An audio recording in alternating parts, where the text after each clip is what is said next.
fi ògo fún orúkọ Olúwa fún wákàtí mi tí ó tún gbé wa pàdé ara wa.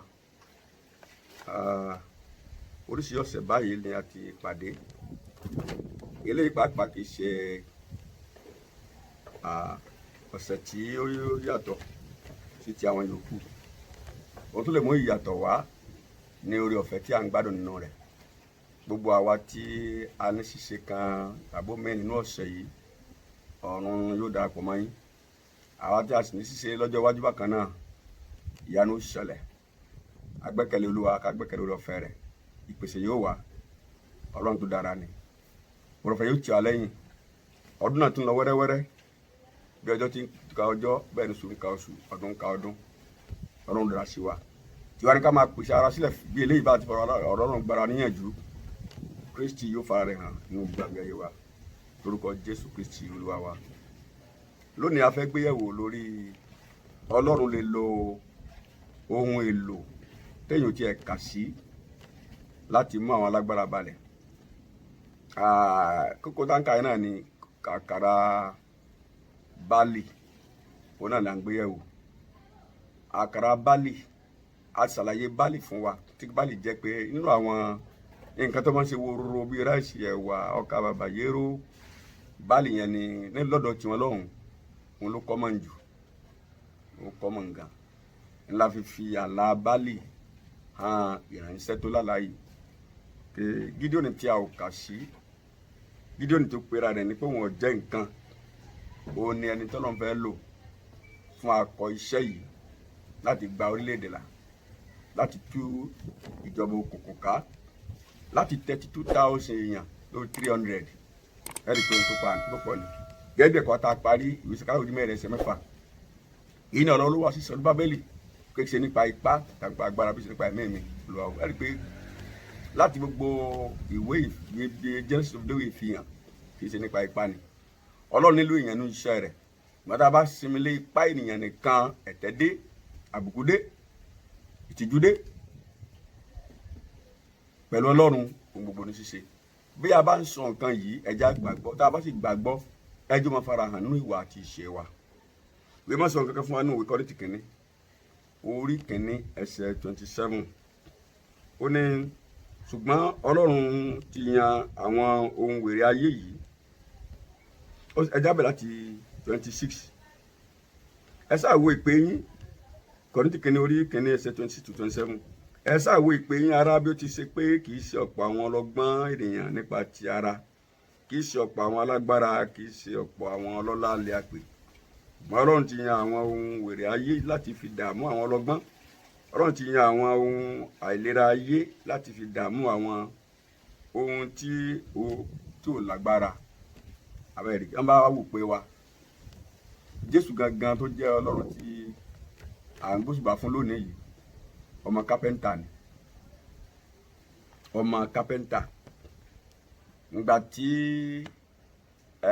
ó máa bẹ̀rẹ̀ iṣẹ́ ìránṣẹ́, àwọn tó kó jọ tó train kò tó lówó nù wọn. Nígbà tí wọ́n máa bí òbí náà bí sí. Sọ̀rọ̀ wá ní káwọn ó wò pé wa. Ọ̀pọ̀lọpọ̀ wa tó pè lónìí yìí, ẹ̀rọ òbí ta ti dìde wá.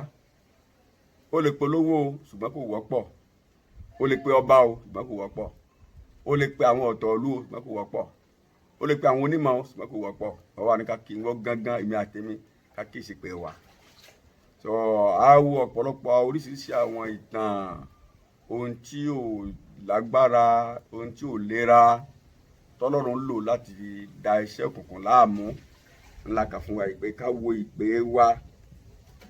Bá wá jẹ́ pé ọ̀pọ̀ inú wa la yẹ sí ìpè náà, àtọ́ sí ìpè náà. Tá ló fọ́ gbáyà pé ọ̀pọ̀lọpọ̀ ìwé tí mo kà, ọ̀pọ̀lọpọ̀ owó tí mo ní, ọ̀pọ̀lọpọ̀ ìrírí mi nípa kò síbi tí mo dé láyé, ọ̀pọ̀lọpọ̀ ọ̀rọ̀ rí bẹ́ẹ̀.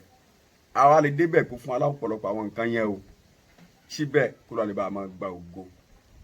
Àwọn nǹkan tó dàbí àìlera wa yẹn, ó jẹ́ àǹfààní fún Ọlọ́run láti fagbára rẹ̀ hàn nínú ayé wa. Àwọn ará mídíà ni ń wo pé yes, àwọn tó mú yẹn kúnra o, wọ́n tó mú orílẹ̀-èdè mi kúnra o. Wọ́n wá rò pé bísítẹ́ ni ó ti ṣe nìyẹn. Kálẹ̀ pé nítorí yẹn tó pọ̀ ni.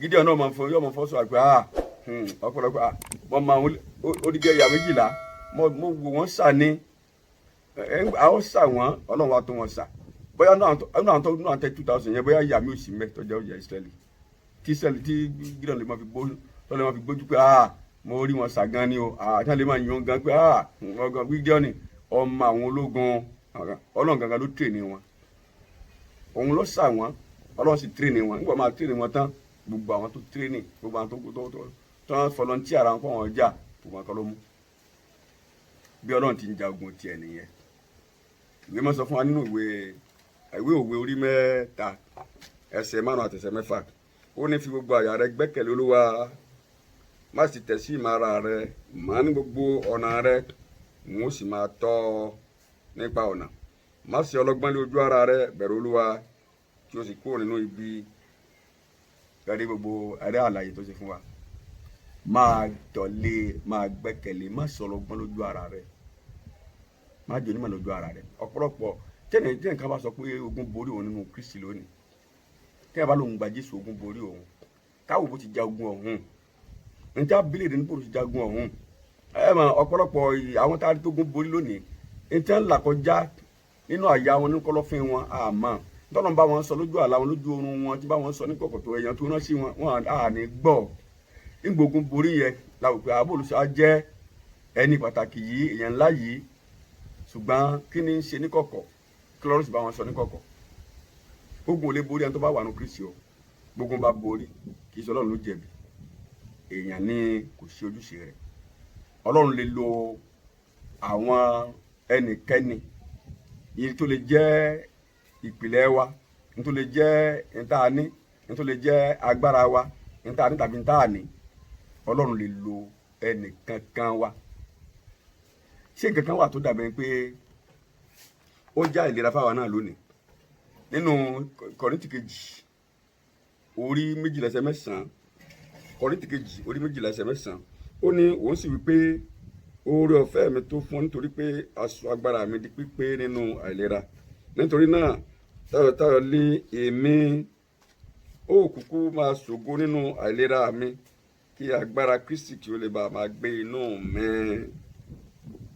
nítorí náà èmi ní inú dídè nínú àìlera gbogbo nínú ẹ̀gàn gbogbo nínú àìní nínú inúnibíni nínú wàhálà nítorí Kristi nítorí nígbà tí mo bá jẹ́ aláìlera nígbà náà ni mo di alágbára nínú Kristi sáà ìlera kan wà táwa náà kíyèsí báyìí nípa èmi náà ń lè sọ̀rọ̀ èmi náà ń mọ̀wé èmi náà ń kàwé àwọn nǹkan tá a lè pè láìlera yìí ká gbé wá sọ́dọ̀ rẹ̀ òun ló lera ó ní jẹ́ kẹ́ni tí ò lera sọ pé kò já ìwé Jóẹ́lì ẹni tí ò lágbára tí ò lera ó sọ pé kò já lágbára wọ́n náà sọ bẹ́ẹ̀ tó bá ti tún wá sọ́dọ̀ rẹ̀ tó gbé àìlera yẹn wá á wá mú àìlera yẹn kó àfagbára tiẹ̀ di kí ògo lè máa jẹ́ tiẹ̀ káwọn náà lè bá máa ṣe pẹ̀lú ìrẹ̀lẹ̀ sáà tí ma Jésù tá a bá ti mọ ẹ jẹ́ ká síbẹ̀ lónìí ọ̀fẹ́ tó fún wa tá a bá ní ìbéèrè àbí àlàyé nǹkan ẹ jẹ́ ká fi ránṣẹ́ sí wa nínú àdírẹ́sì wa yẹn God bless you.